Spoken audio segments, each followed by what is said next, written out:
Hello everyone, so I will be talking about the psychology of the metaverse. And just to make it perfectly clear that it's not about NFTs, so no apes or frogs will be featured in this talk, sorry about the disappointment. But it's very much about the metaverse, which for me means an emerging technology that is going to have profound implications for our future. But let's first go back to the past and take a look at a classic moral dilemma that has been puzzling philosophers for centuries. So, there is a train running down the track about to kill 5 people, but you are standing next to a switch. If you push the switch, you can diverge the train onto a side track, therefore saving the 5 people, but you kill 1 other person instead. Should you push the switch? And now let's look at a very similar situation. A train is about to kill 5 people, and this time you're standing on a footbridge, and next to you is a person with a very heavy backpack. If you push him slightly, he will tip over, fall down the track, therefore stopping the train, saving the 5 people, but as a result, he will die. Should you push the man? This kind of questions moral psychologists have been trying to study them over and over again. Surprisingly, our reaction to them is very robust. So the majority of people will say yes to the first scenario, but only about 10% will say yes to the second one. So here's an interesting question. The outcome of these 2 situations are exactly the same. If you choose yes, you're choosing to sacrifice 1 person in order to save 5. But why do we react so differently to these 2 scenarios? So for decades, moral psychologists have been trying to understand this problem, normally using questionnaires. But the problem is that questionnaires only give us the judgment to the description of a situation rather than the actual situation. And even when we try to use images or videos, you're still only getting people's judgment rather than their real action. Just imagine how many times you might be watching the news or watching a movie, and then you think, oh, if I were there in that situation, I would definitely have done something. But when that actually happens to you in real life, you'd realize how little or how much you would do. So in our work, we, in order to study our reaction towards those moral dilemmas, we recreated those situations in the metaverse. So here is an immersive cave-like situation. You have those little stick figures coming into the cave-like system, where is an art gallery, and some of them choose to go to the first floor, and some of them stayed on the ground floor. And now you're in a situation where you have 5 people on the first floor and 1 person on the ground floor. I'll leave you to watch the video. Can I go to the first floor, please?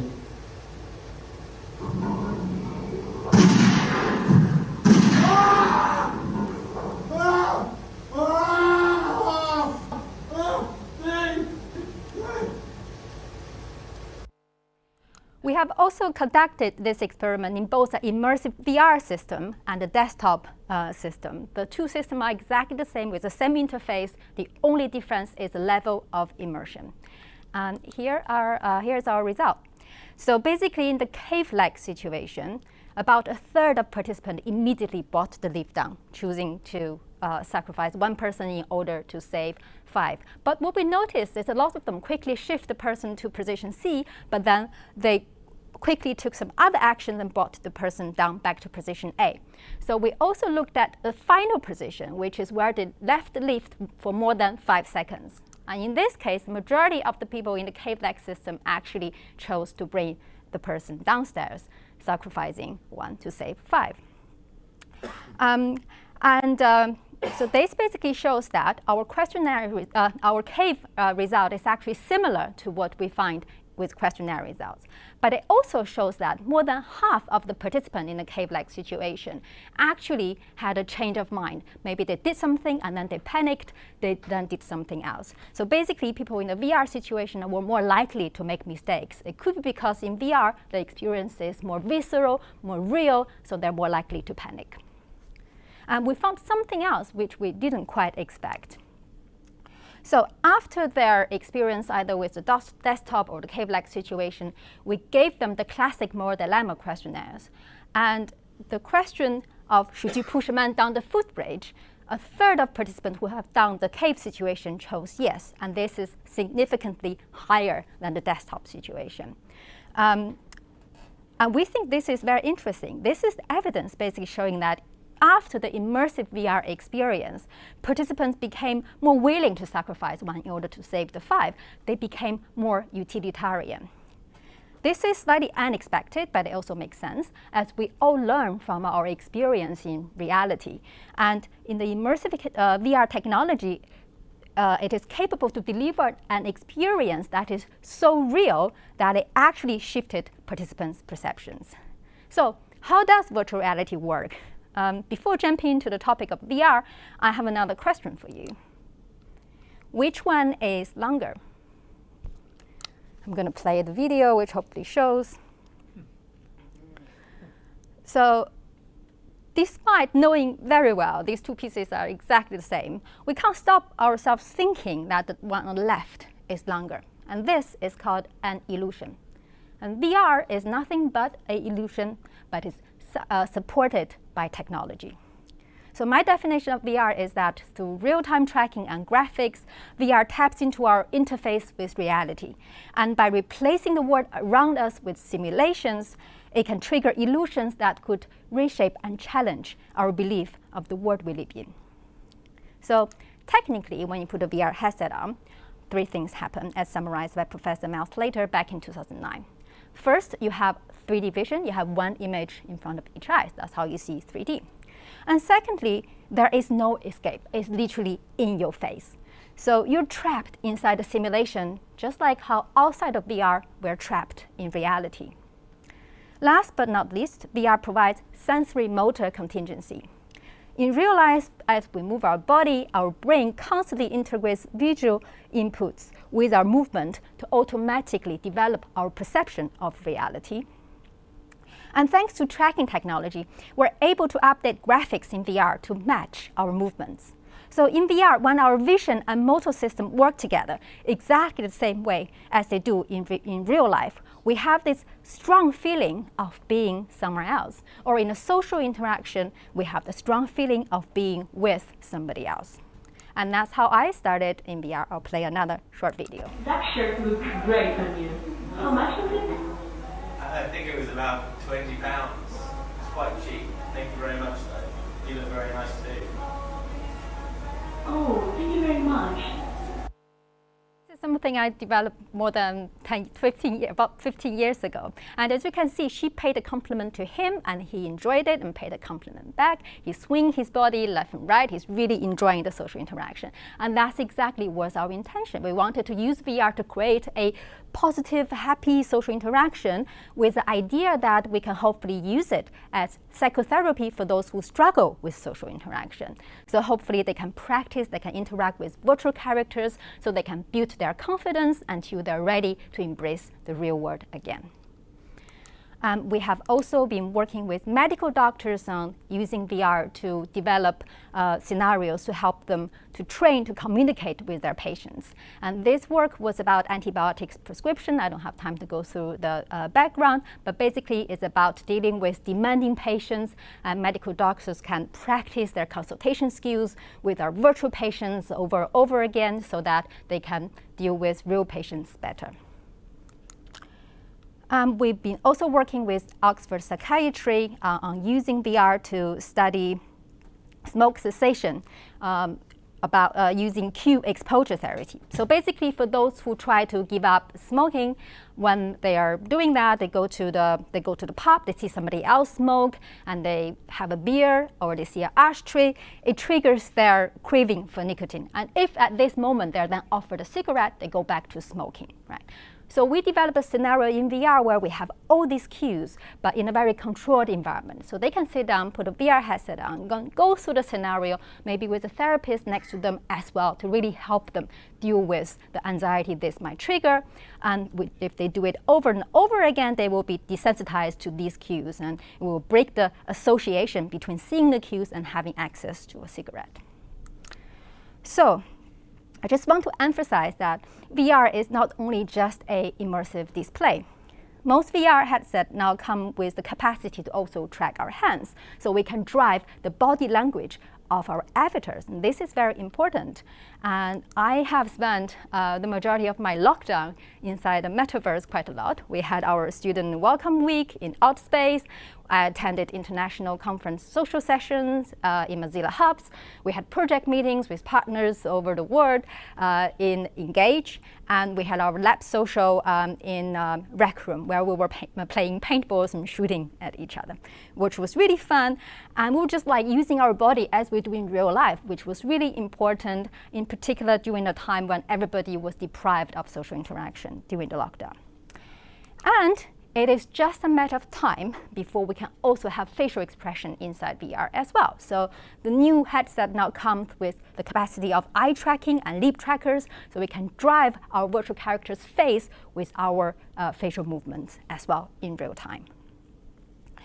So I just want to emphasize that our ability to drive our body movement in VR is extremely important. And this is an example from many years ago where the participant is hooked up with a full body mocap suit so she can drive her avatar, which she can see in the mirror.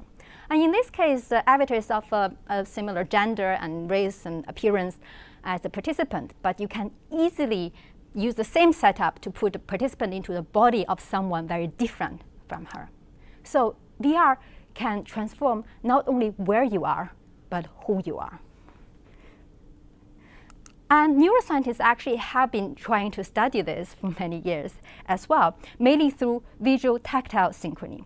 And this is because there are evidence that the illusion of owning a different body could really change our perception. And in VR, we can do it much easily. And actually, there's a study which has been done over and over again, always the same result, showing that putting a Caucasian participant in the skin of a dark-skinned avatar would reduce their implicit racial bias.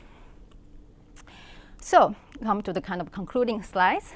When we talk about the metaverse, I don't think everyone wants a digital twin of reality, because reality sometimes is boring or even painful for someone. And some may choose to be in a different gender or race, or even choose a completely different body, like a chili pepper or a mushroom. Right? And knowing the psychological impact owning another body could shift our perception and cognition, I think this is going to shape the future of humanity, and it's definitely going to be the most interesting aspect of the metaverse, and hopefully that's food for thoughts for behavior scientists as well.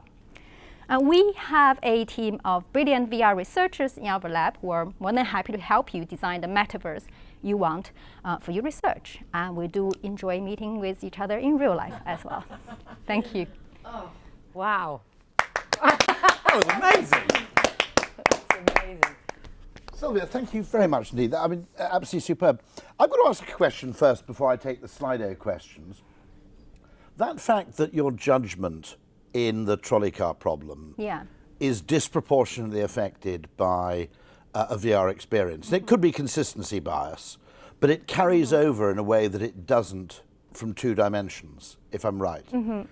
I mean, that's both, I suppose, something we can be very optimistic about, because for things like training, I've seen promise, for example, people who are frightened of flying, experiencing flying in VR overcomes their fear in a way that watching hundreds of YouTube videos of takeoffs wouldn't. Exactly. Is there also a dark side to that? Yes. In that, oh, good, okay. Very much. I guess you spotted that. Yeah. In that, there are huge debates about, say, pornography and violent video games, but the general consensus is that people are pretty good at separating the one from the other. Okay. Yeah. Or to some degree. Is there a danger then that actually habits, behaviours, actual behaviours that are literally embodied in physical behaviour in VR effectively then carry over to the real world? Yes, definitely. I mean, it's a double-edged sword. If it has so much positive impact, it's going to have the power to do exactly the opposite if it's not used wisely. And actually, in one of the studies I showed were about reducing implicit racial bias by putting someone in a dark-skinned avatar. And if you actually put someone in a dark-skinned avatar but let them experience something really negative, it actually increases their racial bias. Right. So basically, everything we've done in VR, you can easily do it slightly differently and resulting in something you don't want, or intentionally want something equivalent but negative. So it's consequential in a way that obviously augmented reality or simple video stimulus isn't. Exactly. Which is kind of interesting, and obviously, as I said, I mean, in some cases we can be highly optimistic. The other interesting question I suppose I have to ask is, we're not quite sure how much people want this, are we? In the sense that, I mean, if old people like me can remember Second Life, which was briefly the most exciting thing in on the planet, but weirdly it died almost as rapidly as it rose. It still exists, actually, I think. What do you think? Do you think there are sort of problems to be overcome in terms of technology and experience before people can spend comfortably significant periods of time in this environment? Or is it something like a little bit like 3D TV, which always has a sort of resurgence every sort of 30 years when a generation grows up that hasn't had the chance to reject it? Yeah. And then it disappears again for another 3 decades. Yeah. Well, I've been kind of, in the VR drive. When I started, it was actually dying off in the sort of mid-2000, right? And nobody talked about VR for a while. I was doing my PhD in VR from 2005, and people were saying, "Oh, you're not doing a real PhD," But I've really seen sort of a couple of cycles going on in this area. But I think my motivation of doing VR was actually always about improving our real life, because I enjoy real life. Real life is fun. So that's why I've been working on trainings and things like that for people to improve their skills in real life. That was my motivation. But at the same time, not everybody enjoys real life. I think it's also important to notice, people who maybe suffer from autism or other neurological disorders or just disabled, right? And I think VR is a great opportunity for them to actually have some enjoyment, some social life. And I think we should not overlook that as well. And I think that's a very strong motivation to push this technology, to make it more accessible to everyone. I think you've answered one or two of the questions on the screen, because someone here made a very good point, which is they said that your own physical presence is the most valuable wager you can make on any activity. Definitely, definitely. Can I just add that I see VR as a sort of something in the middle between real life meetings, which is always the best, comparing to computer-mediated meetings, which we often have now on a 2D screen. I see VR as an opportunity for us to bring some of that meetings closer to real-life meetings. Especially in the near future, we can use our facial expressions in VR as well. So we'll be standing next to each other, we really feel each other's presence. And when I lean towards you, you really feel that. And lots of subconscious things will be going on in our social interaction. And we have group interaction. We all use our body orientation to indicate turn-taking. All these subconscious signals we're sending will be preserved in VR. And I think that's really, really important. Do you think my only little worry here is that we've just had the world have a crash course in using video conferencing, and I think there's potential value from that.